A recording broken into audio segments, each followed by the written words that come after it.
amateka asobanura iki kibuye cya Shari. Ni ibuye riri aha guhera ku gihe cy'ubwami bwa Ruganzu Ndoli.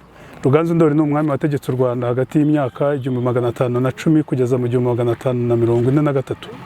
Amateka rero y'aha ngaha avuga ko iki kibuye hano ku kibuye cya Shari, ariko nk'uko amafoto abigaragaza ni amabuye abiri, ibuye rimwe rinini n'ibuye ritoya. Hanyuma amateka abasiganuzi bagiye baduha bavuga ko ibuye ryahabanje ni ibuye riri inyuma yanjye hano rinini, hanyuma bo bamwe bakemeza ko haba haravutse iritoya, ariko ku basiganuzi bahereye ku mateka y'umwami Ruganzu Ndoli wabugurizaga hano hirya naho ku gisoro cya Ruganzu turaza kuhagera, vuga ko muri aka gace habagamo inzoka nini cyane y'uruziramire. Iyo nzoka y'uruziramire rero yangizaga amatungo y'abaturage muri aka gace. Hanyuma ubwo umwami yarimo kubuguza aha hirya, inzoka y'uruziramire ikinjira mu mwobo, hanyuma agafata akabuye akagereka kuri uwo mwobo urwo ruziramire rwinjiyemo. Abaturanyi ba hano bakatubwira ko iri buye rishobora kuba ryari ritoya icyo gihe, ndetse ahubwo rikaza kugenda rikura. Akabuye gato, bamwe abaturage hano bavuga ko kaba karabyawe n'iri buye rinini, ariko ubundi hari utwobo tubiri, hatekerezwa ko umwobo munini uruziramire rwinjiriyemo ariho hashyizwe rino buye rinini, hanyuma akabuye gatoya ko kagashyirwa ku kandi kobo umwami yatekerezaga ko nanone rwa ruziramire rushobora kuza gutungukiramo. Amateka nanone kwibaza ngo ese uruziramire inkomoko yarwo ni iyihe?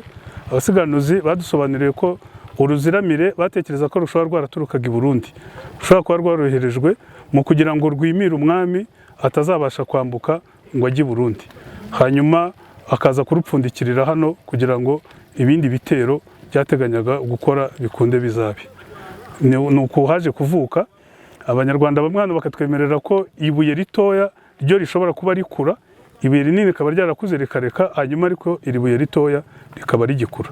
Bimwe mu migenzo yindi ikorerwa hano nk'ahantu h'amateka y'umuco, ni uko ku rundi ruhande abaturage batubwira ko hariho ahantu bakura imiti y'imihamuro, ndetse hashobora kuba haravaga n'imiti ikoreshwa mu kuvura, ko ababyeyi ba hano bajyaga baza bagaharagata kuri iki kibuye udusenyi bavanyeho bakaba batuvanga n'amazi bakaduha abana mu gihe bishobora kubakiza indwara bita icyo mu nda. Mu by'ukuri n'ayo mateka niyo ncamake y'iki kibuye. Abenshi twabajije batubwira ko rikura cyane cyane iri ritoya, kubera ko batubwiraga ko mu mabyiruka yabo babonaga ari rito, ariko uyu munsi bakaba ryaragiye riba rinini. Ibyo bikaba bishobora guterwa n'ibyo bisobanuro byabo, ariko wenda ku bundi buryo bw'ubuhanga bikaba bishobora guterwa n'uko isuri ishobora kuba yaragiye ikurura uyu musozi. Nk'uko muhabona nahagana munsi y'umusozi, isuri ituruka hejuru ishobora kugenda igabanya itaka ryari riri kuri aya mabuye yombi.